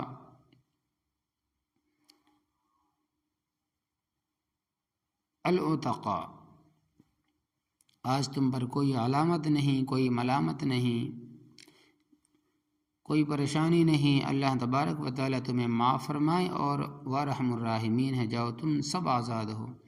نیز جب حضرت اقدس صلی اللہ علیہ وسلم کی امت جنت میں داخل ہوگی تو حضرت یوسف علیہ السلام کی طرح ان کی شکل و صورت بہت خوبصورت ہوگی۔ اللہ اکبر کبیرہ۔ حضرت ادریس علیہ السلام کی ملاقات میں اس طرف اشارہ تھا کہ آپ اپنے زمانے کے بادشاہوں کو اسلام کی دعوت کے خطوط لکھیں گے، کیونکہ خط و کتابت کے سب سے پہلے ایجاد کرنے والے حضرت ادریس علیہ السلام ہیں، اور حضرت ادریس علیہ السلام کے بارے میں ہے کہ وَرَفَعْنَاهُ مَكَانًا عَلِيًّا، سورہ مریم میں ہے، 57 نمبر آیت ہے۔ آیا ہے یعنی ہم نے ان کو اونچا مقام عطا کیا۔ ان کی ملاقات میں اس طرف اشارہ تھا آپ کو بھی اللہ تبارک و تعالی اونچا مقام اور عالی مرتبہ عطا فرمائیں گے۔ چنانچہ جب آپ نے شاہ روم کے نام خط لکھا تو شاہ روم آپ سے مرعوب ہو گیا، جیسا کہ بخاری شریف میں حضرت ابو سفیان رضی اللہ تعالیٰ عنہ کا ارشاد ہے کہ حالانکہ وہ اس وقت مسلمان نہیں تھے لیکن شاہ روم کے دربار میں موجود تھے۔ نبی کریم صلی اللہ علیہ وسلم کا درجہ اور مقام اتنا بلند ہوا کہ شاہ روم بھی ان سے ڈرنے لگا۔ حضرت ہارون علیہ السلام کی ملاقات میں اس طرف اشارہ تھا کہ جس طرح سامری اور بنی اسرائیل میں سے جس نے حضرت ہارون علیہ السلام کی بات نہ مانی اور گائے کے بچھڑے کی پوجا پاٹ کی، جس کے نتیجے میں مرتد ہونے کی سزا میں وہ قتل کیے گئے، اس طرح نبی کریم صلی اللہ علیہ وسلم کی امت میں جنگ بدر میں قریش کے سردار 70 قتل کیے گئے اور 70 قید کیے گئے۔ حضرت موسیٰ علیہ السلام کی ملاقات میں اس طرف اشارہ تھا کہ جس طرح حضرت موسیٰ علیہ السلام ملک شام میں قابض قوم سے جہاد و قتال کے لیے گئے، اللہ تبارک و تعالی نے فتح دی، اسی طرح نبی کریم صلی اللہ علیہ وسلم بھی جہاد کے لیے ملک شام جائیں گے۔ چنانچہ آپ سن 9 ہجری میں غزوہ تبوک کے لیے تشریف لے گئے اور صلح کی درخواست منظور فرمائی، اور جس طرح ملک شام حضرت موسیٰ علیہ السلام کے بعد حضرت یوشع علیہ السلام کے ہاتھ پر فتح ہوا، اسی طرح حضور پرنور صلی اللہ علیہ وسلم کے بعد حضرت عمر رضی اللہ تعالیٰ عنہ کے ہاتھ پر پورا ملک شام فتح ہوا اور اسلام کے زیر نگی آیا۔ 7ویں آسمان پر حضرت ابراہیم علیہ السلام سے ملاقات ہوئی، دیکھا کہ وہ بیت المعمور سے پشت لگائے بیٹھے ہیں، چونکہ حضرت ابراہیم علیہ السلام خانہ کعبہ کے بانی ہیں اور بیت المعمور اس کے مقابل 7ویں آسمان پر ہے، اس لیے ان کو یہ مقام عطا ہوا۔ ان سے ملاقات میں اس طرف اشارہ تھا کہ نبی کریم صلی اللہ علیہ وسلم وفات سے پہلے حج بیت اللہ فرمائیں گے۔ اس سے یہ بھی معلوم ہوا کہ قبلہ سے کمر لگانا اور قبلے کی طرف پشت پھیر کر بیٹھنا جائز ہے، اگرچہ ہمارے لیے ادب یہ ہے کہ بجا ضرورت ایسا نہ کریں۔ نیز حضرت ابراہیم علیہ السلام کے سلام کا اس طرح جواب دینا چاہیے، وعلیہ السلام ورحمۃ اللہ وبرکاتہ، اور سبحان اللہ، الحمدللہ، اللہ اکبر، لا الہ الا اللہ کی کثرت کرنی چاہیے۔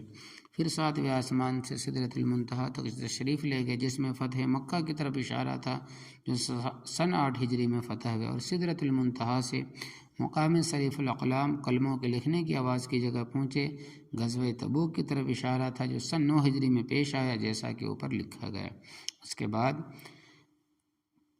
آپ جل شانہ کے قریب ہوئے، جہاں اللہ تبارک و تعالیٰ کی زیارت ہوئی، آپ نے کلام ربانی سنا، وہاں جا کر معراج پوری ہوئی۔ اس میں اس طرف اشارہ تھا کہ ہجرت کے 10ویں سال نبی کریم صلی اللہ علیہ وسلم کا وصال ہوگا اور خدا ذوالجلال سے ملاقات ہوگی، اور آپ اس دار فانی کو چھوڑ کر رفیق اعلیٰ یعنی اللہ تبارک و تعالیٰ سے جا ملیں گے۔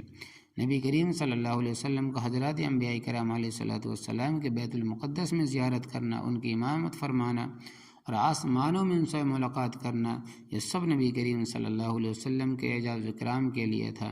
شب معراج میں نبی کریم صلی اللہ علیہ وسلم اور آپ کی امت پر 50 نمازیں فرض ہوئیں۔ آپ سمینا و اطعنا یعنی ہم نے سنا اور تابعداری کی کہہ کر واپس ہوئے۔ واپسی میں حضرت ابراہیم علیہ السلام سے ملے، مگر حضرت ابراہیم علیہ السلام نے کچھ نہیں فرمایا۔ اس کے بعد حضرت موسیٰ علیہ السلام پر گزر ہوا، انہوں نے نمازیں کم کرانے کا مشورہ دیا۔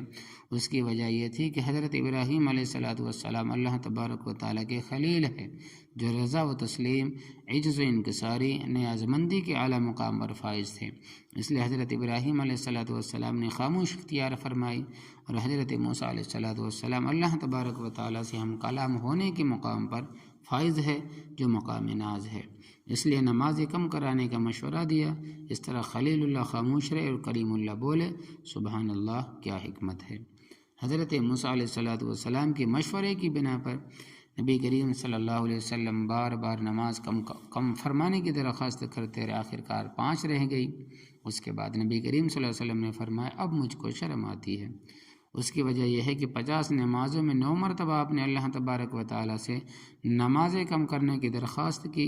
اس طرح 45 نمازیں معاف ہو کر صرف 5 نمازیں رہ گئی۔ اس کے بعد بھی اگر نمازیں کم کرنے کی درخواست کی جاتی تو درخواست کا مطلب یہ ہوتا کہ 5 اور معاف کر دیں، تو فرض نمازوں کا کوئی حصہ باقی نہ بچتا جس کی تعمیل ہو سکے۔ اس لیے نبی کریم صلی اللہ علیہ وسلم شرما گئے اور مزید نمازیں کم کرانے کے لیے واپس جانے سے منع کر دیا۔ 50 نمازوں میں سے کچھ نمازیں کم کرانے کا حضرت موسیٰ علیہ السلام کو مشورہ دینے میں یہ تعلیم ہے کہ اپنے ہمدرد اور یہی خواہ کے لیے جس پہلو میں بہتری اور بھلائی ہو اس کا مشورہ دے دینا چاہیے، اور پھر خواہ اس پر عمل کرے یا نہ کرے۔ حضرت موسیٰ علیہ السلام کا نمازیں کم کرانے کا مشورہ دینے کے بعد نبی کریم صلی اللہ علیہ وسلم کا مشورہ لینے کے انداز سے حضرت جبرائیل امین کی طرف دیکھے، اور جبرائیل امین کا اپنی رائے دینے میں یہ سبق ہے کہ ہم امور میں کوئی بھی اچھا کام ہو، اہم امور میں اپنی رفیق اور خیر خواہ سے مشورہ کرنا چاہیے، اپنے دوست سے، اپنی بیوی سے، اپنے والدین سے، اپنی والدہ سے کام میں مشورہ کرنا چاہیے۔ آسمانوں کی سیر میں اللہ تبارک و تعالیٰ نے اللہ تبارک و تعالیٰ کے فرشتوں کو مختلف عبادتوں میں مشغول پایا۔ بعض قیام کی حالت میں ہمیشہ ہاتھ باندھے کھڑے ہیں، بعض رکوع میں ہیں وہ کبھی سر نہیں اٹھاتے، اور بعض سجدے میں ہیں جو ہمیشہ سجدے میں ہیں، اور بعض ہمیشہ قاعدے میں ہیں۔ اللہ تبارک و تعالیٰ نبی کریم صلی اللہ علیہ وسلم کی امت کی عبادت میں یہ تمام ارکان ایک ہی رکعت میں جمع کر دیے، تاکہ آپ کی امت کی عبادت تمام فرشتوں کی عبادت کا مجموعہ اور خلاصہ ہو۔ قرآن کریم میں اللہ تبارک و تعالیٰ کا ارشاد ہے کہ وَإِن مِّن شَيْءٍ إِلَّا يُسَبِّحُ بِحَمْدِهِ وَلَٰكِن لَّا تَفْقَهُونَ تَسْبِيحَهُمْ، سورۃ الاسراء آیت نمبر 44، کہ یعنی ہر شے ہر وقت اللہ تبارک و تعالیٰ کی پاکی اور حمد و ثنا کرتے، لیکن تم ان کی تسبیح نہیں سمجھ سکتے، کیونکہ کائنات کی تسبیح مختلف طریقوں سے ایک طریقے سے نہیں ہے۔ چنانچہ تمام درختوں اور پتوں کی تسبیح ہمیشہ قیام کی حالت میں ہے، اور تمام جانوروں اور مویشیوں کی تسبیح ہمیشہ رکوع کی حالت میں، اور تمام کیڑوں مکوڑوں کی تسبیح ہمیشہ سجدے کی حالت میں ہے۔ ہر وقت ان کی پیشانی زمین سے لگی رہتی ہے، اور تمام پہاڑوں، پتھروں، دیگر جمادات کی تسبیح ہمیشہ قاعدے کی حالت میں۔ اللہ جل شانہ نے ہماری نماز میں حمد و ثنا اور تسبیح کی تمام قسمیں جمع فرما دی۔ فالحمد للہ۔ شب معراج میں حضرت صلی اللہ علیہ وسلم کو اللہ تبارک و تعالیٰ کی زیارت ہوئی یا نہیں، اس میں علماء کرام کا اختلاف ہے۔ جمہور صحابہ کرام اور تابعین رحمۃ اللہ علیہ کا یہی مذہب ہے کہ نبی کریم صلی اللہ علیہ وسلم نے اپنے پروردگار کو اپنی سر کی آنکھوں سے دیکھا۔ یہی محققین رحمہ اللہ کے نزدیک راجح اور حق ہے، اس لیے کہ حدیث شریف میں صراحت ہے کہ جب نبی کریم صلی اللہ علیہ وسلم سے دریافت کیا گیا کہ آپ نے اللہ تبارک و تعالیٰ کی زیارت کی ہے، تو آپ نے فرمایا کہ ہاں، میں نے شب معراج میں اپنے پروردگار کو دیکھا۔ چنانچہ مسند احمد میں سند صحیح کے ساتھ مروی ہے کہ عن ابن عباس قال قال رسول اللہ صلی اللہ علیہ وسلم رأیت ربی تبارک و تعالی۔ حضرت ابن عباس رضی اللہ تعالیٰ عنہما سے مروی ہے کہ آپ صلی اللہ علیہ وسلم نے ارشاد فرمایا کہ میں نے اپنے بابرکت اور بلند برتر پروردگار کو دیکھا ہے۔ نبی کریم صلی اللہ علیہ وسلم کو جو معراج ہوئی اس کے بارے میں یہ نہ کہنا چاہیے کہ معراج صرف حضور ہی کو ہوئی اور کسی نبی کو نہیں، بلکہ معراج سب کو ہوئی۔ البتہ نبی کریم صلی اللہ علیہ وسلم کی معراج دیگر انبیاء کرام علیہ السلام کی معراج سے افضل اور اکمل ہے۔ معراج کے سفر میں جبرائیل امین نے آپ کی رکاب پکڑی اور حضرت میکائیل نے لگام تھامی۔ اس سے معلوم ہوا اگر کوئی شخص اپنے خادموں سے ایسا کام لے یا کوئی خلوص محبت سے کرنے والا محض اکرام و محبت میں ایسا کرے تو اس کو گوارا کر لینا جائز ہے، البتہ غرور تکبر میں اس کو گوارا کرنا صحیح نہیں۔ معراج کے سفر میں مبارک اور مقدس مقامات پر اتر کر نبی کریم صلی اللہ علیہ وسلم نے نماز پڑھی۔ اس سے معلوم ہوا کہ مبارک مقامات میں نماز پڑھنا برکت کا باعث ہے۔ اس سفر میں آپ نے بعض اعمال پر لوگوں کو سزا ملتے ہوئے دیکھا اور بعض کو اچھا بدلہ ملتے ہوئے پایا۔ ان سے ان اعمال کا برا ہونا اور اچھا ہونا ثابت ہوا، اور معلوم ہوا کہ برے کاموں سے بچنا چاہیے اور اچھے کام کرنے چاہیے۔ آپ نے بیت المقدس میں داخل ہو کر نماز پڑھی، اس سے تحیۃ المسجد کا مسنون ہونا ثابت ہوا۔ مکروہ و ممنوع وقت نہ ہو تو یہ نفل پڑھنے چاہیے۔ بیت المقدس میں تمام انبیاء کرام علیہ الصلوۃ والسلام کے آپ امام بنائے گئے، اس سے ثابت ہوا کہ نمازیوں میں جو سب سے افضل ہو اس کی امامت افضل ہے، اس کو امام بنانا چاہیے۔ بیت المقدس میں تمام انبیاء کرام علیہ الصلوۃ والسلام نے اپنے اپنے فضائل کا خطبہ پڑھا، اس سے ثابت ہوا کہ اللہ تبارک و تعالیٰ کی نعمتوں کو شکر کے طور پر بیان کرنا جائز ہے، فخر و غرور کے طور پر درست نہیں ہے۔